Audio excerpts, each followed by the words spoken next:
नमस्कार दोस्तों, मैं विनय शर्मा अपने चैनल में आप सभी का बहुत बहुत स्वागत करता हूं और आशा करता हूं कि आप सब स्वस्थ होंगे, सुरक्षित होंगे। दोस्तों, कर्क लग्न या कर्क राशि वालों की बात करते हैं और अक्टूबर का महीना कैसा जाएगा इसकी बात करते हैं।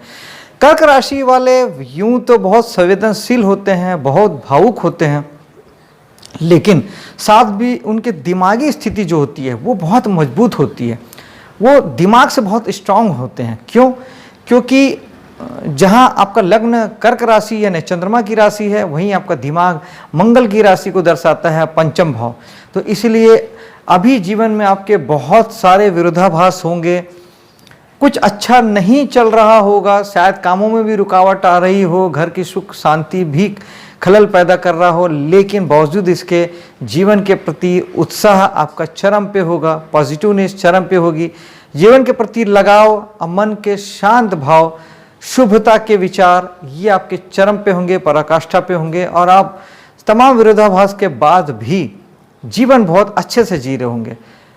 धन भाव की बात करते हैं कि धन भाव में इस समय में चूंकि सूर्य वहां के स्वामी हैं, आपको एक टिप देता हूं दोस्तों। इनकम तो इस समय में आपको साहस पराक्रम से ही आएगा और कुछ हद तक महीने के सेकेंड हाफ में, अक्टूबर के ही सेकेंड हाफ में आपको इनकम प्रॉपर्टी या वाहन आदि के खरीदी बिक्री के माध्यम से भी आपको अच्छे लाभ की प्राप्ति हो सकती है। लेकिन एक टिप मैं आपको लाइफ टाइम के लिए मैं आपको देना चाहता हूं कि कर्क राशि वालों को हमेशा अपने पिता से बना के रखना चाहिए। रीज़न ये है कि दूसरा भाव आपके जो धन का भाव है वहाँ के स्वामी होते हैं सूर्य, वहाँ सिंह राशि पड़ती है, तो आपको शासन सत्ता से सर्वाधिक इनकम की प्राप्ति होगी, पिता से सर्वाधिक धन की प्राप्ति होगी। पिता से हमेशा बना के रखें, उनकी सेवा करें, उनका आदर करें, मान करें, सम्मान करें और संभव हो तो प्रतिदिन उनका आशीर्वाद लें या पिता तुल्य व्यक्तियों का आशीर्वाद लें। ये आपके लिए लाइफ टाइम काम करेगा और जीवन भर धन का फ्लो हमेशा आपके लिए बना रहेगा। तीसरे भाव की बात करते हैं। तीसरे भाव में सूर्य पहले 16 तारीख तक यहाँ पे सूर्य यहाँ पे रहेंगे और शुक्र भी 17 तारीख तक आपके तीसरे भाव में ही रहेंगे, जो कि साहस पराक्रम को बढ़ाएंगे। एफर्ट का भाव है, इच्छा का भाव है, प्रबल जो आपकी इच्छा होती है या प्रबल जो शौक होता है उसका भाव है। कहीं ना कहीं आपके साहस पराक्रम को स्त्री जाति का सहयोग मिलेगा या स्त्री जाति की वजह से आपके साहस पराक्रम में बढ़ोतरी आ सकती है।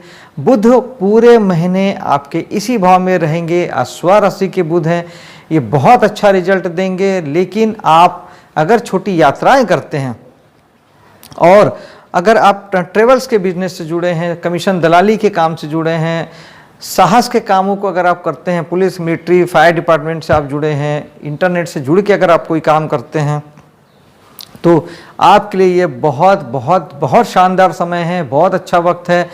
आप चाहे तो छोटी यात्राओं के माध्यम से जीवन में ऊंचा उठ सकते हैं। छोटी यात्राएं आपको नेम भी देगा, फेम भी देगा, आपके जीवन में लग्जरी भी ऐड करेगा।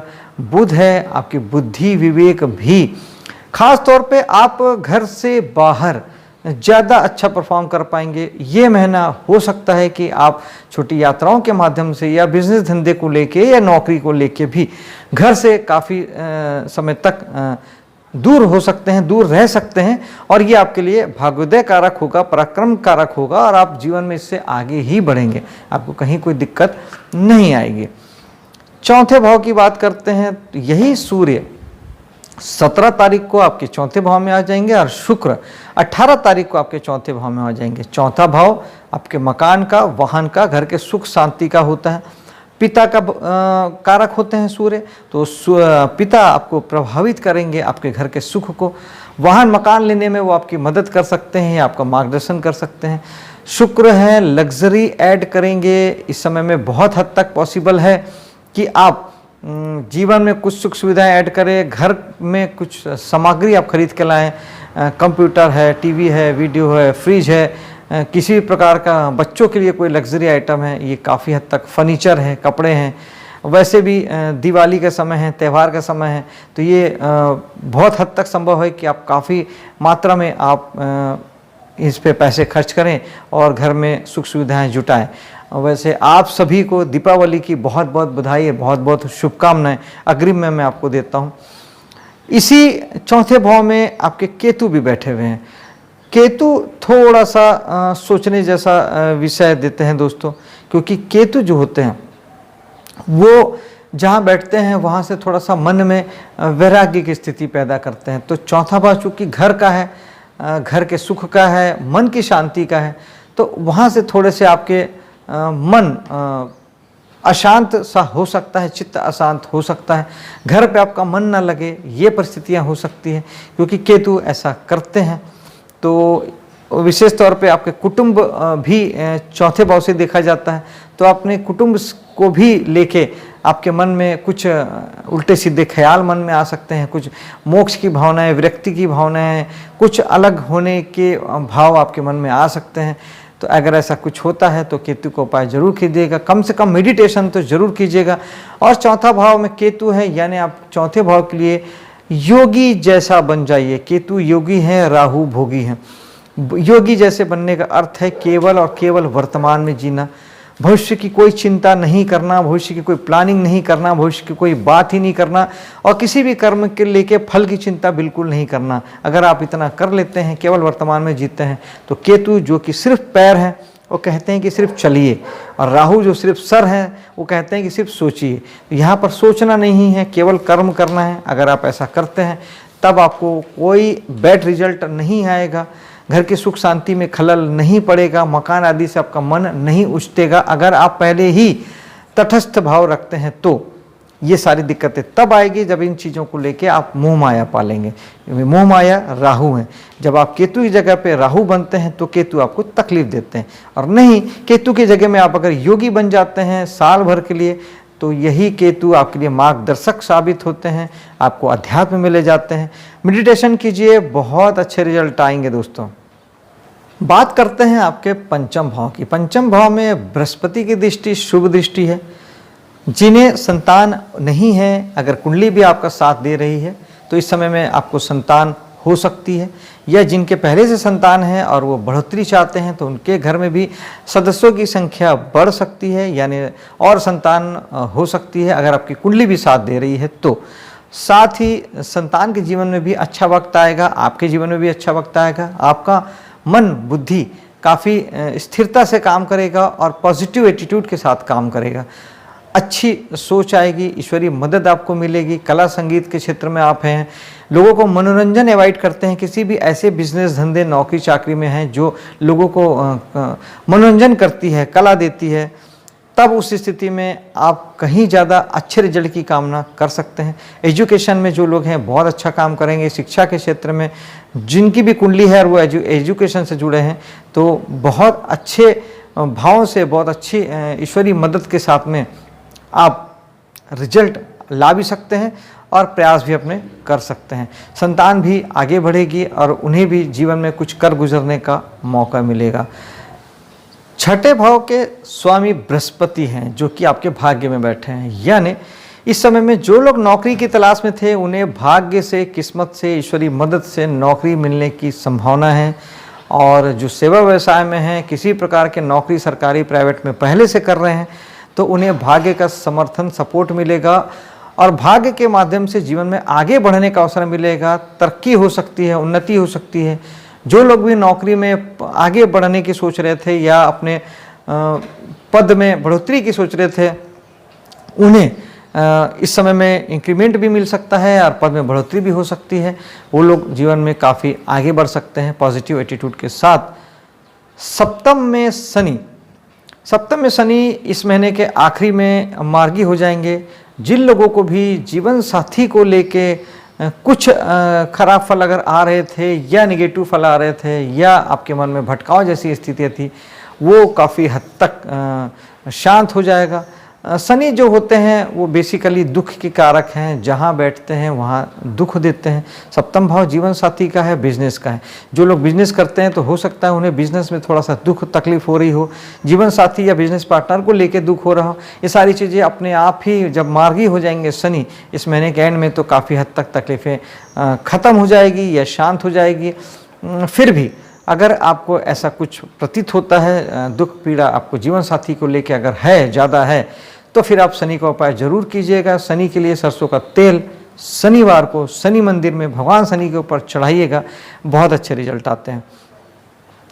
साथ ही 8वें भाव के स्वामी भी शनि हैं, वो भी जाके 7वें भाव में बैठ गए हैं। अष्टम भाव भी अच्छा नहीं होता, तो काफ़ी हद तक पॉसिबल है कि आपको सप्तम भाव से संबंधित जो फल हैं बिजनेस को लेके और जीवन साथी को लेके वो निगेटिव फल आ रहे होंगे। मेडिटेशन जरूर कीजिएगा, मेडिटेशन से आपको बहुत अच्छे रिजल्ट आएंगे और सारी निगेटिविटी भी हटेगी और आपका मन शांत होगा, सुंदर होगा और आप ज़्यादा बेहतर ढंग से सोच पाएंगे। दोस्तों, भाग्य की बात करते हैं तो भाग्य में तो आपके बृहस्पति शानदार आपके बैठे हुए हैं और बृहस्पति स्वराशि के हैं, भाग्य के भाव में बैठे हैं, तो भाग्य इस समय आपका साथ निश्चित ही दे रहा है, हर तरीके से दे रहा है।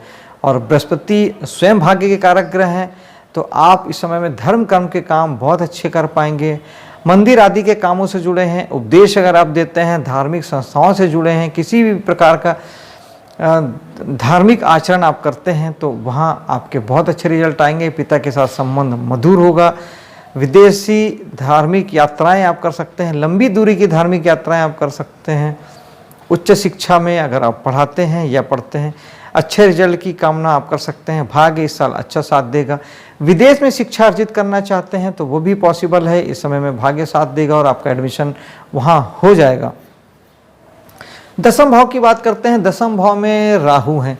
राहु दोस्तों एक अपार ऊर्जा के कारक है। राहु तो वो जिद है, वो पागलपन है जो सफलता के झंडे गाड़ता है, बशर्ते आप भटके ना, क्योंकि राहु चूंकि सिर्फ सर हैं तो वो कई प्रकार के विचार मन में देते हैं, भ्रम भी पैदा करते हैं, इल्यूजन भी देते हैं, मन को भटकाते भी हैं, एक से ज़्यादा रास्ते पैदा करते हैं। आप सोचते हैं कि मैं इधर जाऊं, ये करूं, वो करूं, एक से ज़्यादा विकल्प आपको काम करने के लिए देते हैं।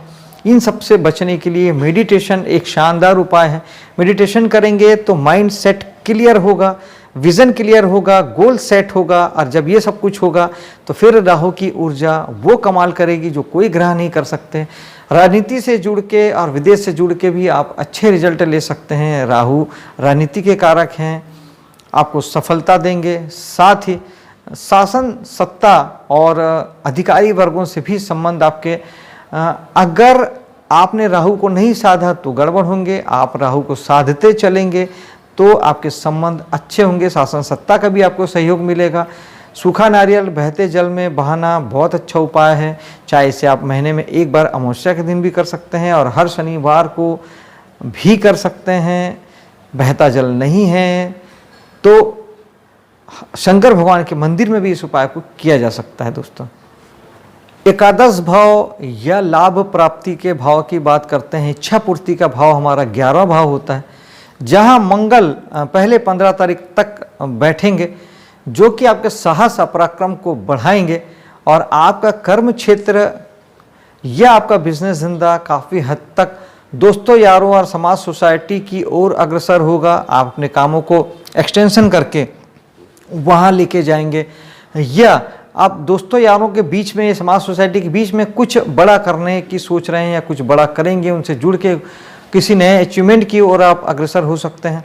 लाभ प्राप्ति भी आपके कर्म क्षेत्र के डोमेन में हो सकता है और आप उस दिशा में भी काफ़ी हद तक काम भी कर सकते हैं और आपको लाभ और प्राप्ति आपके साहस से, आपके एक्शन से पहले 15 दिन में मिल सकती है। फिर अगले 15 दिन यही मंगल 12वें भाव में चले जाएंगे, जो कि 12वां भाव विदेश का होता है। तो इस समय में आपका कर्म विदेश से जुड़ सकता है, विदेशी किसी कार्यक्रम से जुड़ सकते हैं, नौकरी, कमीशन, दलाली, किसी प्रकार के काम वहाँ से कर सकते हैं, आयात निर्यात का बिजनेस कर सकते हैं। विदेशों में दोस्ती यारी आपकी हो सकती है।